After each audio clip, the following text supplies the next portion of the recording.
بيبدأ الفيلم في مدرسة شاولين لتعليم فنون القتال، وبنشوف معلم المدرسة وونج وهو بيتفرج على الطلاب وهم بيتدربوا، وبيؤمر المساعد بتاعه انه يخلي باله من الطلاب لانه وراه مشوار مهم ولازم يروحوا. ومساعد المعلم بينفذ اوامر المعلم وونج وبيدرب الطلاب على كونج فو. وبنتعرف على واحد من الطلاب اسمه في وونج. في يبقى ابن معلم المدرسة وونج، وهو بيفضل يرازي ويتريق على مساعد المعلم في وسط التدريبات. وفي كان شاب مشاغب ودايما بيعمل مشاكل، وهو بيفضل يرازي في المساعد ويضحك عليه الطلاب. والمساعد بيقول له هو انت علشان ابن المعلم فده يديك الحق انك تتريق عليا؟ ففي قال له ما هو بصراحة انت طريقتك في التدريب غبية وانت شخص غبي. وراح في مديله بالرجل وموقعه على الارض وبيهزق المساعد قدام الطلاب. فالمساعد بيقوم وهو متعصب وبيروح يتخانق في بس في كان ماهر في الكونج فو وبيقدر يتغلب عليه وبيفضل يستهزئ بيه. وبعدها بيقعد في مع اصحابه الفاشلين في السوق علشان ياكلوا. وساعتها بيشوفوا بنت جميلة اسمها لين وبيعجبوا بيها. وفي ما كانش يعرف مين البنت دي بس بيعجب بيها جدا، وبيتحدى اصحابه انه يروح يكلم البنت دي. وفعلا بيروح لها وبيقعد يلغيها وبيعمل خدعة وبيرمي تعبان على الارض علشان يشيلها ويعمل نفسه بينقذها من التعبان. بس بتظهر ام لين وبتهزق فيه قدام كل الناس. وفي بيتعصب من الست دي وبيشتمها هي وبنتها. وفي ما كانش يعرف ان ام لين تبقى محترفة كونج فو، وهي بتقول له انا هعلمك درس عمرك ما هتنساه. وبتطلع انها محترفة جدا في القتال وبتمسك فيه وبتقطعه. وفي بيتفاجئ من مهارتها في القتال وحاول يهاجمها كذا مرة بس في كل مرة كان بيتضرب. وحتى اصحاب في بيخافوا يتدخلوا، فبيقرر في يمشي بكرامته علشان ما يتهزاش اكتر من كده. وبعدها بنشوف شخص اسمه جيري.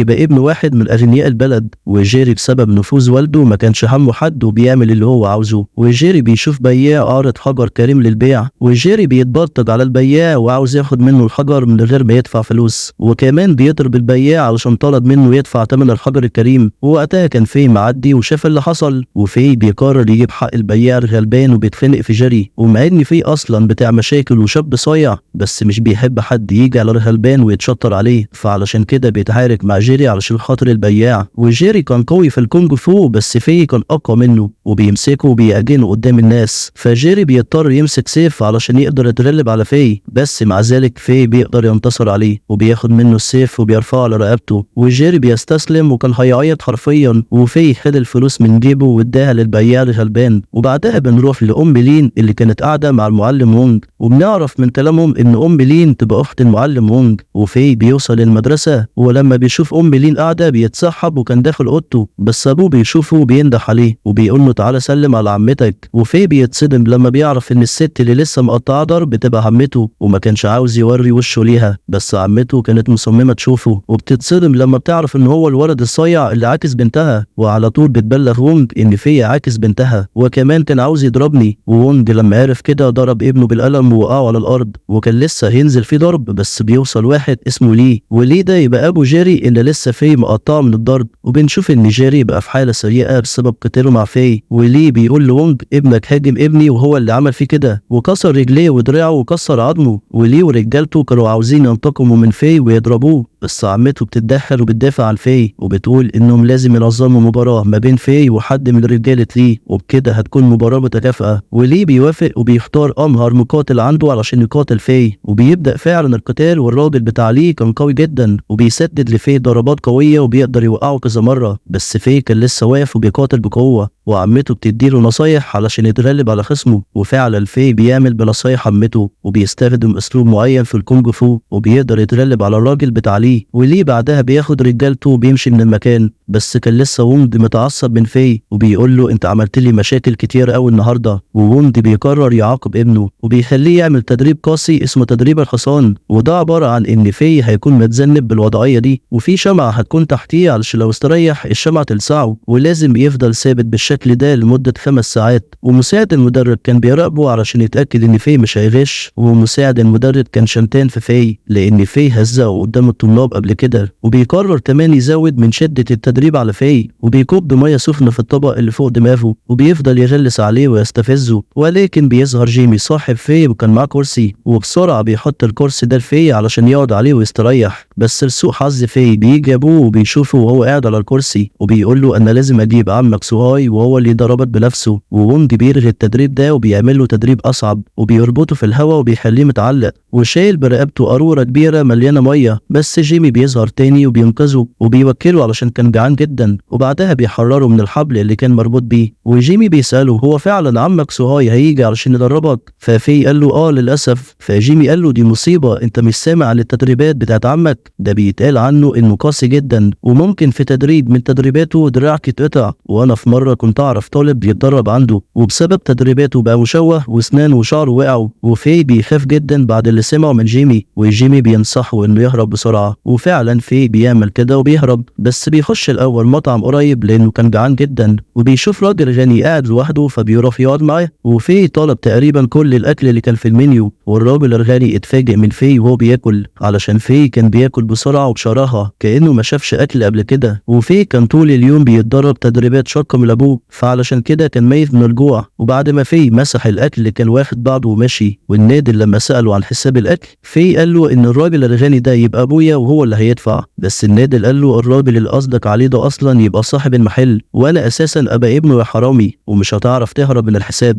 وعمال المطعم بيتلموا حوالين في، بس في قال لهم انا نسيت محفظتي هروح اجيبها واجي. بس قبل ما كان هيهرب بيظهر قدامه شخص عملاق اسمه جوريلا وبيوقف في، وبيبداوا العمال يتلموا على في ويضربوه، وفي بيقدر يتصدى اليوم كلهم. بس بيجي عند جوريلا ومش بيعرف يعمل معاه حاجه، وجوريلا بيكسر عليه المكان وبعدها بيكتفه والعمال بينزلوا في ضرب. ولكن فجاه بيظهر شخص عجوز وبيدافع عن في وبيقول لهم كل ده على واحد مش رجوله، وبيقوم الرجل العجوز وبيضرب العمال بتوع المطعم، والعمال بيستهونوا بيه عشان الراجل العجوز. بس الراجل العجوز ده طلع ماهر في الفنون القتاليه وبيقعد يتنطط في المكان ولا كانه شاب، وبيقف يعاركهم كلهم وبيخلص عليهم بكل سهوله. وبعدها بيهرب من المكان هو وفي وبيروح يستريحوا في مكان، وفي بيشكره على المساعده. ولما في ساله عن اسمه قال له انا اسمي المعلم سوهاي. ففي بيحكي له ان في معلم برضه اسمه سوهاي بوظ له حياته وخلاه يهرب من المدرسه، وان المعلم ده يبقى عمه، وبيقعد يشتم فيه بكل الشتايم اللي في الدنيا. بس بيطلع ان الراجل العجوز ده يبقى هو المعلم سوهاي عم في اللي كان عمال بيشتم فيه. وسوهاي بيقول له انا جيت المدينه دي علشان ادرب واحد فاشل اسمه في. وفي لما بيكتشف ان ده يبقى عمه بيتنفض من مكانه وحاول يهرب منه، بس سوهاي كان بيظهر له في كل مكان بيهرب فيه وبدأ معاه على طول التدريبات، وبيقول له ابوك دفع لي فلوس وطلب مني ادربك وهعمل كده فعلا، وتدريبك هياخد مني سنه كامله. وفي يحاول يضرب المعلم سوهاي بس ما كانش ند ليه خالص، وسوهاي بيمسكه وبيضربه وبيهزقه حرفيا علشان يعلمه الادب. وفي يحاول يستخدم بعض من الاساليب الكونج فو عليه، بس سوهاي كان من امهر المقاتلين في الصين كلها وبيتصدى كل ضرباته، وبيستخدم اسلوب معين في الكونج فو اسمه اسلوب المعلم السكير. وبعدها بيقعد على رقبته وبيقول له انت هتتدرب يعني هتتدرب، وساعتها في بيستسلم وسوهاي بياخده لبيته علشان يبدا مع التدريبات. والتدريبات بتبدا من لحظه لما دخلوا البيت، وسوهاي بينزل في ضرب علشان يخليه شاب قوي ويبطل شقاوه، وبيقول له من النهارده انت مش هتقول غير حاضر ونعم بس، والا همسكك وههينك. وبالليل والمعلم سوهاي كان نايم، في يحاول يستغل الموقف ويهرب،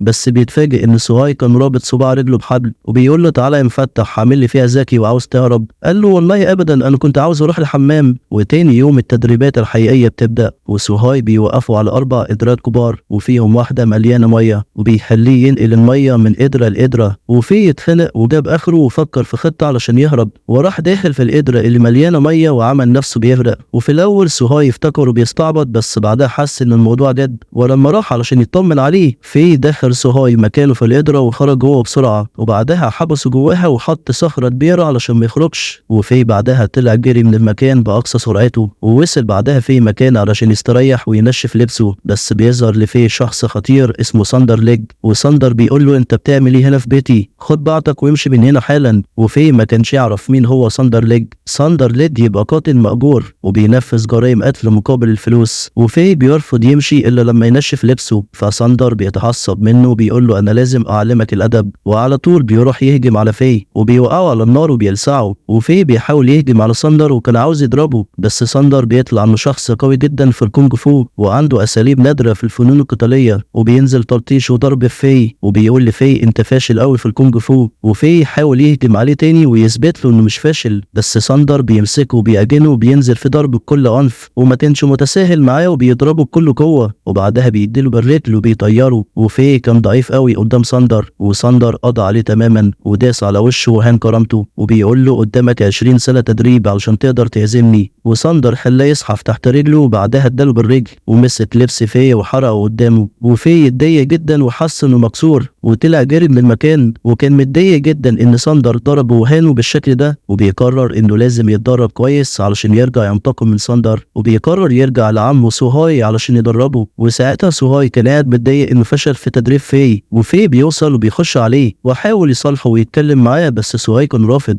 وفي اداله حاجه يشربها وقعد يتاسف له وقال له انا عاوز ارجع اتدرب معاك، فسوهاي سامحه على اللي عمله وبدأ معاه التدريبات من جديد. وفي كان بيتدرب بكل جديه علشان يكون جاهز لمواجهه ساندر، وسوهاي كان بيدربه بكل قوه وكان بيعلمه اساليب الكونج فو اللي بجد، وبقى بيتعامل مع في على انه ابنه وبيهتم بيه. وتاني يوم بيخلي في مربوط من رجله وخلاه يملى جردل الميه ده باستخدام الفناجين، والتدريب المره دي كان صعب جدا. وفي لاحظ ان المعلم سوهاي نام، ففي بيقرر انه يغش وفك نفسه ونزل ملك جردل وراح صحى سوهاي وقال له انا خلصت ومليت الجردل، بس سوهاي كان عارف انه غش، وكعقاب ليه اداله فنجانين اصغر وقال له روح بقى فضي الميه ورجعها لمكانها تاني. وفي بيتضايق جدا وبيضطر يسمع الكلام، وبعدها سوهاي طلب منه يكسر شويه جوز باستخدام ايده، وفي حاول بس مش بيقدر، بس بيفضل يتمرن وبيحاول لان التدريب ده هيقوي من اعصابه. وفعلا مع الوقت في قدر يكسرهم بايده، وعمل كده كذا مره ونجح. وقال لسوهاي انا تعبت جدا من التدريب وعاوز ارتاح، فسوهاي بياخده وبينزلوا المدينه وبيخشوا على مجموعه من الناس بيلعبوا مراهنات، وسوهاي بيحط فلوس وبيراهن في الالعاب.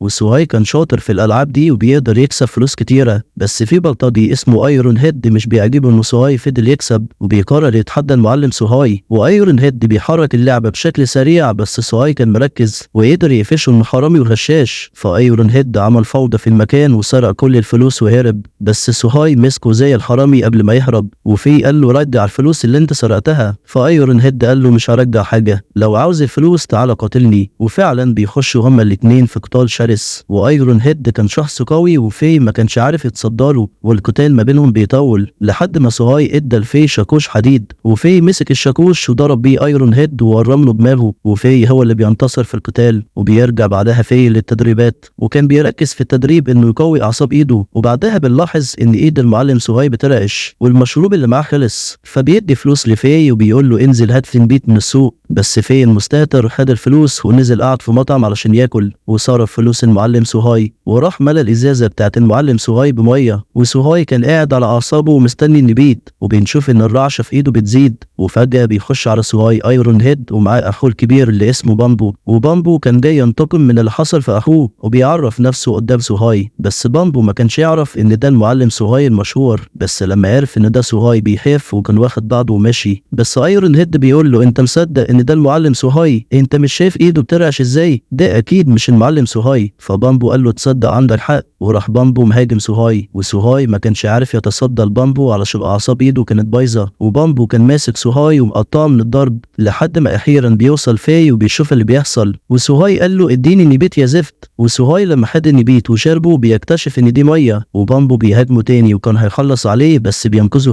وفي وسوهاي بيقاتلوا بامبو، بس بامبو كان قايم بيهم هما الاتنين ونزل فيهم ضرب، فالاتنين اضطروا يهربوا منه زي الجبنه، واستنوا لحد ما بامبو مشي ورجعوا لبيتهم تاني. وفي كان ندمان انه كان السبب في هزيمتهم من بامبو علشان صرف الفلوس وما جابش لسوهاي النبيت اللي طلبه. وسوهاي قال له دي اول مره اتهزم فيها في حياتي علشان بفقد قوتي من غير النبيت. وفي قال له لو انت كنت ضربتني وعلمتني الاسلوب بتاعك في القتال كان زماني هزمت بامبو، بدل ما انت عمال تعلمني تمارين ضغط وعوله وتمارين ممله. فسوهاي بيضحك وبيقول له انا كنت بجهزك علشان تتعلم الاسلوب السري وهو اسلوب المعلم السكير. وبعدها سوهاي بيشرب نبيت وبيبدا يعلمه، واسلوب المعلم السكير ده بيعتمد ان المقاتل يبقى سكران، وبيقول له الاسلوب ده مليان اسرار وخدع، واهمها ان الخصم بيظن انك ضعيف واتهزمت، بس انت بتتظاهر انك ضعيف علشان تنتصر. وبيقعد سوهاي وفي يشربوا طول الليل لحد ما في فقد الوعي. وتاني يوم الصبح في بيبدا يتدرب على اساليب المعلم السكير وبيطبق كل التعليمات اللي خدها من سوهاي، ولياقته البدنيه تتحسن جدا، وبيطبق كل التعليمات دي وهو سكران. وبعدها بنروح لمدرسه المعلم مونج ابو في، وليه ابو جيري بيجيله وبيتكلم معاه في موضوع مهم، ليه كان عاوز يشتري شوية أراضي من أهل القرية، بس اللي حصل إن المعلم مونج اتدخل وقال لأهل القرية ما يبيعوش أراضيهم لليه. فليه جاله دلوقتي وسأله أنت ليه قلت لأهل القرية ما يبيعوش الأراضي ليا؟ فمونج قال له علشان أنا عارف نيتك وعارف أنت اخترت الأراضي دي بالذات ليه، علشان الأراضي دي تحتها ذهب وأنت عاوز تشتري الأراضي بسعر رخيص. فليه بيتفاجئ إن مونج عارف بموضوع الذهب اللي تحت الأرض، وبيقول له طيب أنا هديك 20% من قيمة الذهب لو أقنعت أهل القرية يبيعوا الأراضي. بس مونج بيرفض وبيقول له الذهب اللي تحت الأراضي دي من نصيب أهل القرية الغلابة وأنا مش هسمح لك تنفذ اللي في دماغك. فليه بيحس بالإهانة وبيمشي هو ورجالته، بس بيبعت رسالة للقاتل المأجور ساندر ليج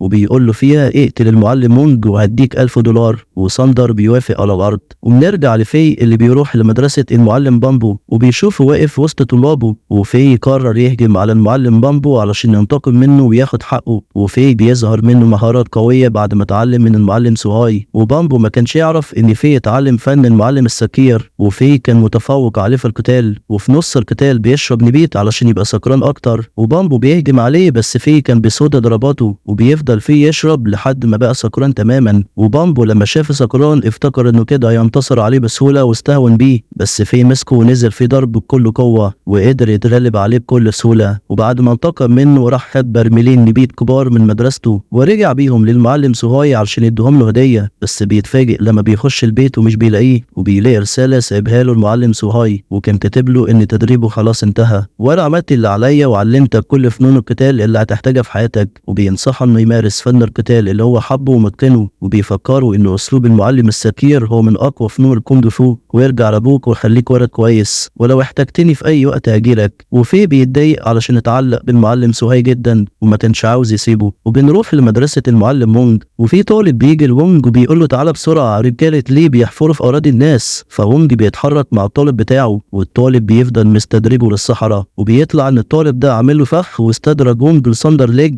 وساندر ليج بيهجم عليه فورا وبيعرفه انه قاتل مأجور وفي حد اداله فلوس علشان يقتله. وونج قال له وريني اخرك، وبيكملوا القتال ما بينهم. وساندر ليج كان مسيطر على القتال، وونج لانه سنه كبير ما كانش عارف يجاري ساندر ليج، وساندر ليج بينزل في ضرب وبيوقعه على الارض وكان على وشك يقتله، بس بيظهر طالب مخلص جاب معاه في علشان يلحق ابوه. وفي بيتفاجئ لما بيشوف ساندر ليج من جديد، والحياة بتدي الفي فرصة للانتقام من اللي عمله فيه ساندر ليج. وفي المرة دي كان شجاع وما كانش خايف منه وبيكلمه بكل ثقة. وساندر ليج بيقول له انا هدفنك انت ووالدك. وساعتها بيظهر سوهاي وبيدي النبيت لفي، وفي بيشربه وهو بيقاتل ساندر ليج. وساندر كان مسيطر على القتال، بس في لما بيشرب بيعرف يواجه ساندر، وسوهاي كان جايب له نبيت مفعوله سريع، وفي بيسكر بسرعة وقدر يفادي كل هجمات ساندر. وبعدها راح هجم عليه ونزل في ضربه بكل قوة، بس برضه ساندر ما كانش خصم سهل وبينزل ضربه وتلطيش في بكل قوته. بس في بيركز وبيستخدم كل الاساليب اللي اتعلمها من المعلم سوهاي، وكل ما كان بيفوق كان بيرجع يشرب تاني وبيتفوق المرة دي على ساندر ليج وبيسيطر على القتال. وفي النهاية كسر رقبته وانتصر عليه اخيرا، وبكده يبقى انتقم منه وده بحقه وحق ابوه، والفضل في المعلم سوهاي اللي كان مآمن بيه. وبنكمل بعد 18 سنة مع في وبنشوفه هو في محطة القطر وكان معاه ابوه والخادم بتاعهم تشاو، وكانوا راجعين لمدينتهم بعد ما كانوا في رحلة واشتروا شوية اعشاب طبية. والمحطة ساعتها كانت زحمة جدا بسبب الجمارك، وكانوا المفروض يدفعوا $50 علشان الاعشاب اللي اشتروها. وبتوصل بعدها عربية السفير البريطاني، وبنعرف ان وقتها بريطانيا كانت محتلة الصين، والحراس بيوسعوا السكة علشان السفير وعيلته يركبوا القطر. وفي وقتها بتجيله فكرة علشان ما يدفعش فلوس للجمارك، وراح موقع واحد من الحراس اللي شايلين شنطة السفير، وبخفة يد حبة اعشاب جوه شنطة السفير لان اكيد السفير مش هيدفع جمارك. وفي مخطط انه لما يخش القطر يتسلل وياخد الاعشاب بتاعته من شنطة السفير، وبعدها الحراس بيفتحوا السكة وكل الناس بيخشوا القطر، وفي بيجري وبيخش من الشباك علشان يحجز مكان ليه ولابوه. وبعد شوية القطر بيقف في المحطة اللي بعدها علشان ينزل بعض الركاب، وفي بيقوم وبيقول لابوه انا هروح اجيب حاجة اكلها، بس في الحقيقة في كان رايح لاخر عربية اللي فيها شنطة السفير علشان ياخد الاعشاب بتاعته. بس بيتفاجئ في ان في حرامي سرق حاجة من شنطة السفير وضرب في وجري نط من الشباك، ففي بيطلع وراه وبيحاول يمسكه، والحرامي بينط تحت القطر وفي برضه جاي وراه، والحرامي بيحاول يضرب في وبيقول له انت بتلحقني ليه يا خاين، وفي بيستغرب هو ليه بيقول عليه خاين، والكلمة دي بتعصبه جدا وبيقاتل الحرامي، والحرامي جات له فرصة انه يقتله بس مش بيعمل كده، وبيقول له ما تجيش ورايا تاني يا خاين، والحرامي بيهرب بعيدا عن القطر بس في مصمم يطارده وبيتقاتلوا تاني، وفي بيقرر يستخدم اسلوب المعلم السكير، بس الحرامي كان عارف الاسلوب ده وبيقدر يصد كل ضربات في، وكان متفوق على في القتال وبيقدر يوقعه، وبعدها بيوقفوا القتال، وفي كان معجب جدا بمهاراته وبيتصاحبوا على بعض، وبنعرف ان الحرامي ده اسمه فوناتشي، وهو واحد من المقاومة الصينية اللي كانوا نفسهم يمشوا الاحتلال البريطاني من بلدهم، علشان كده فوناتشي سرق من شنطة السفير وقال لفي انت خاين، علشان كان مفكر ان في مش عاجبه انه بيسرق من شنطة السفير، وبعدها في بيطلع يجري علشان يلحق القطر قبل ما يتحرك، وفي واحد بيساعد في علشان يركب القطر، وبعدها الحراس بيقرروا يفتشوا كل الركاب علشان في حاجة مهمة اتسرقت من شنطة السفير، وفي كان نايم وبيصحوه علشان يتفتش، وفي بيوريهم كل الحاجات اللي معاهم، وفي ما كانش يعرف ان العلبة بتاعته اللي فيها الاعشاب اتبدلت مع العلبة اللي سرقها فوناتشي، وفي بيكتشف كده وبيقلق جدا وبيخبي العلبة بسرعة، بس الحراس بيطلبوا منه يفتح العلبة اللي هو خباها، وفي ما كانش عارف يتصرف ازاي، بس لحسن الحظ بيظهر نفس الشخص اللي ساعد في انه يخش القطر، والشخص ده بيقول للحراس ان في واللي معاه دول دكاترة ومستحيل يكونوا حرامية، وبيطلع لهم الكارنيه بتاعه، وبيقول له في السر انه ضابط مخابرات متخفي تبع الجيش البريطاني وبيراقب في السر، فبعدها الحراس بيسيبوا في حاله، وفي بيستغرب جدا من الموقف اللي عاون الضابط معاه، وبعدها السفير البريطاني بيرجع لبيته وبيتعصب جدا على كل الحراس علشان التمثال الصيني بتاعه اتسرق، وبيقول لرئيس الضباط اللي اسمه جون لازم ترجعوا التمثال ده بأي شكل، وبعدها في وابوه بيكونوا رجعوا لمدرسة فنون القتال بتاعتهم، وفي بيسلم على والدته، وفي ما حكاش لابوه على اللي حصل معاه في القطر، وبعدها بيوصل شخص اسمه السيد تشان، وتشان كان صديق المعلم وونج ابو في، وتشان كان طالب من ابو في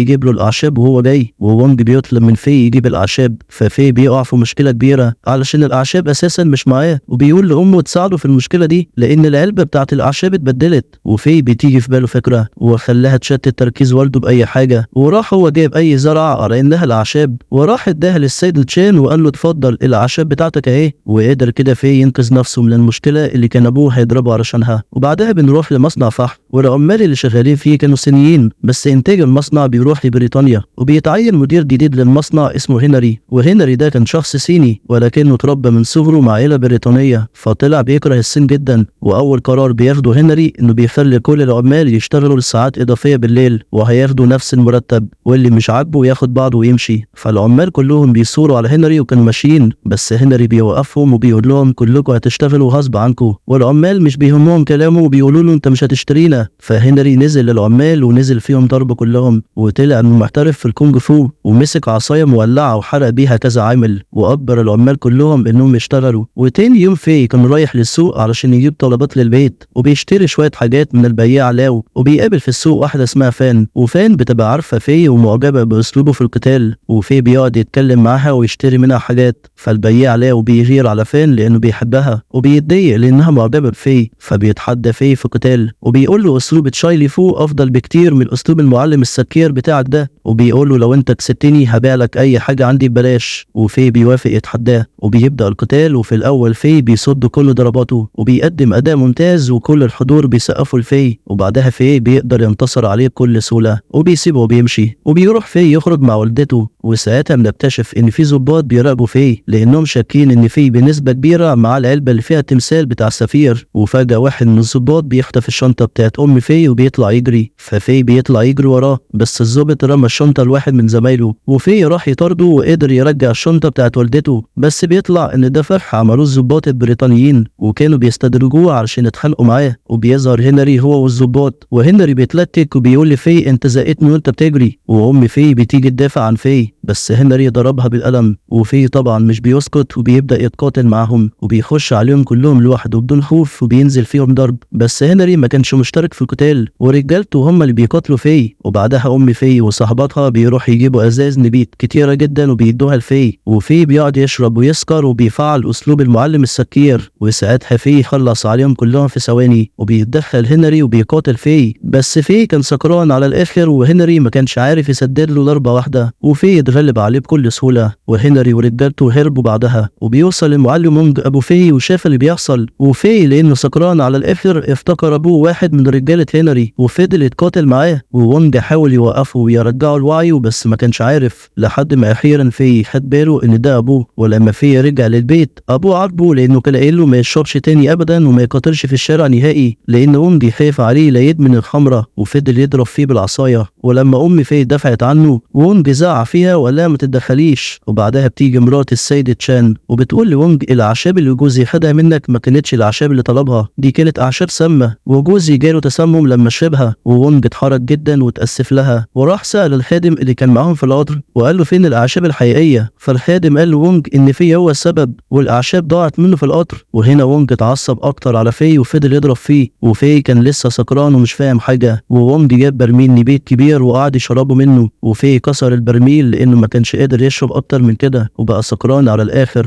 ووونج مسكه كان عاوز يطرده من بيته، وفي لأنه مش في وعيه وضرب أبوه من غير قصد. فوونج قال له أنا متضرر منك ومش عاوز أشوفك تاني. وفي راح قعد في مطعم وفضل يشرب أكتر وقعد يغني وهو متضايق على اللي عمله مع أبوه. وبيظهر هنري ورجالته معاهم جون، ولما شافوا في الحالة دي قالوا يتدخلوا ويستغلوا إنه مش قادر يقف على رجله حتى. وجون اتضرب الرجل وقعوا على الترابيزة، وفي واحد من الناس حاول يتدخل ويدافع عن في، بس رجالة هنري مسكوه ورنوا علقة. وفي وصل لمرحلة من الشرب خلته مش قادر يقف ويقاتل جون، ورجالة هنري مسكوا في بعدها وعلقوه على باب المدينة. ووونج شاف ابنه وهو متعلق وخلى الخادم ينزل في ويرجعه للبيت. وفي كان قاعد متضايق وبيعيط لأن كرامته اتبعترت قدام سكان المدينة. وتاني يوم في بيتأسف لأبوه على اللي عمله وقال له أنا مش هشرب نبيت تاني. وبالليل بيجي الحرامي فوناتشي اللي شفناه في القطر وبيخبط على مدرسة المعلم وونج وبيسأل على في، وأم في افتكرته واحد من الضباط البريطانيين ففضلت تتخانق فيه وتضربه. وفوناتشي حاول يفهمها انها غلطانه بس هي مش بتسمع له وبتكمل قتال معاه. وفي شاف امه بتتخانق فاتدخل وقاتل فوناتشي لحد ما وونج اتدخل وفضل قتال. وفوناتشي فهم وونج انه فرد من المقاومه الصينيه وقعد معاه وشرح له اللي حصل في القطر وان العلبه اتبدلت. ففي ادى لفوناتشي التمثال. وتاني يوم في وفوناتشي قعدوا يتكلموا، وفي سأله انت ليه كنت عاوز تسرق التمثال الصيني من السفير البريطاني؟ ففوناتشي شرح له ان التمثال ده عليه ختم ملكي لامبراطور صيني قديم ويعتبر من الاثار الصينيه، والسفير البريطاني كان عاوز يهرب التمثال ده من الصين لانجلترا، ولو كنا قلنا ان ده حته تمثال وحاجه بسيطه فيوم بعد يوم هيسرقوا اكتر وهياخدوا من خير البلد، ومش بعيد بعدين ياخدوا سور الصين العظيم، واجيال المستقبل هتكبر ومش هتبقى عارفه تاريخ بلدها وهيضطروا يسافروا للخارج علشان يشوفوا الاثار بتاعتنا. ففي يتاسف لفوناتشي انه وقف في طريقه وعمل له مشاكل وقال له انت راجل وطني وتستحق الشكر. وفجاه وهم بيتكلموا بيخش عليهم مقاتلين كتير جدا علشان يضربوهم، ودول كانوا رجاله مرتزقه السفير البريطاني هو اللي اجرهم علشان يضربوا في وفوناتشي وياخدوا منهم التمثال الصيني. وفي وفوناتشي بيحاولوا يتصدوا ليهم رغم عددهم الكبير وبيحاربوا بكل قوه وشجاعه ويستخدموا كل مهاراتهم اللي اتعلموها في الفنون القتاليه وبيتعاونوا سوا وبيخلصوا على عدد كبير منهم، وبعدها بينطوا من المكان وبيكملوا قتال في الشارع. وفي خلى فوناتشي يهرب دلوقتي علشان التمثال معاه، ولكن للاسف جون بيضرب فوناتشي بالنار وبيقتله وخد منه التمثال وهرب. وفي اتضايق جدا على موته لانه كان راجل وطني وبيحب الصين. وفوناتشي قبل ما يموت طلب منهم يتسللوا للسفاره الليله دي ويرجعوا التمثال، وفي وصاحبه لاو اتفقوا انهم يرجعوا التمثال باي شكل. وفعلا بالليل اتسللوا هما الاثنين للسفاره البريطانيه واتنكروا في زي الحراس، فعلشان كده محدش كشفهم، ولكن وهم داخلين ياخدوا التمثال الانوار بتشتغل والسفير كشفهم وخلى المصور يصورهم، والحراس كلهم رفعوا عليهم السلاح، والسفير امر انهم يتسجنوا ويتعذبوا، وبنشوفهم بعدها في السجن وهم بيتعذبوا بقسوه وبيتضربوا من المساجين. والسفير بعدها امر انهم يبعتوا صوره في ولاو للمعلم وونج وتعرفوه انه لازم يبيع لنا مدرسته علشان نحرر ابنه، ولو المعلم وونج رفض فهنعدم في. وفعلا الخبر والصور بيوصلوا للمعلم وونج، وونج اتعصب جدا من تصرفات في، بس ما كانش عنده حل تاني وبيوافق على شروط السفير وانه يديله مدرسته في مقابل انه يخرج في ولاو. وفعلا تاني يوم في ولاو بيتحرروا، وفي بيستغرب انه اتحرر بسهوله وبيعرف ان وونج اضطر يبيع المدرسه للسفير علشان يخرج، ففي بيتضايق جدا وبيقول يا ريتهم كانوا قتلوني ولا نديهم ارضنا. وفي مصنع الفحم العمال كانوا بيحملوا الصناديق علشان تروح لانجلترا، واكتشفوا ان في اثار صينيه مستخبيه في الصناديق، فواحد من العمال حاول يهرب علشان يبلغ الناس، لكن حراس الجيش البريطاني وقفوا في سكته وحاولوا يمنعوه، بس العمال اتعاونوا وهربوا العامل من المصنع، والعامل راح بلغ فيه ان الجيش الجيش البريطاني بيهربوا الآثار بتاعتنا. ففي جمع كل العمال علشان يعملوا ثورة وشغب قدام المصنع، وحصل اشتباك وحرب كبيرة ما بين الثوار والجيش البريطاني. وفي قرر يتسلل للمصنع علشان يرجع الآثار اللي اتسرقت، بس قابل مقاتل ماسك في ايده سلاسل حديد وحصلت معركة ما بينهم، بس في خلص عليه بسرعة. ولكن بيظهروا هنري وجون وأمروا رجالتهم بالهجوم على في، وفي بيقاتلهم بكل قوة وبيقدر يتغلب عليهم، بالرغم من هنري كان بيرمي على في نار وبنزين. وفي بعد ما بيخلص عليهم بيروح لهنري وجون، وجون كان مقاتل قوي وحركة رجليه كانت سريعة جدا وكان ماهر جدا في الفنون القتالية. وفي بيلاقي صعوبة في القتال معاه، وكمان بيقدر يوقع فيه على الفحم المولع. ففي مش بيلاقي حل غير انه يستخدم اسلوب المعلم السكير، وبيشرب البنزين علشان في نسبة من الكحول، وبينفخ البنزين على هنري وبيولع فيه، وبيشرب تاني بنزين مع انه كده بيأذي نفسه لان البنزين سام. بس في مش بيهمه وبيبدأ يقاتل جون بكل قوة، ومهما اتضرب مش بيحس بحاجة لانه تحت تأثير الكحول، وبتكون ضرباته سريعة وبيمسك جون وبيلفظه، وفي الاخر بيشيله وبيرميه على الترابيزة، وجون ما بقاش قادر يتحرك.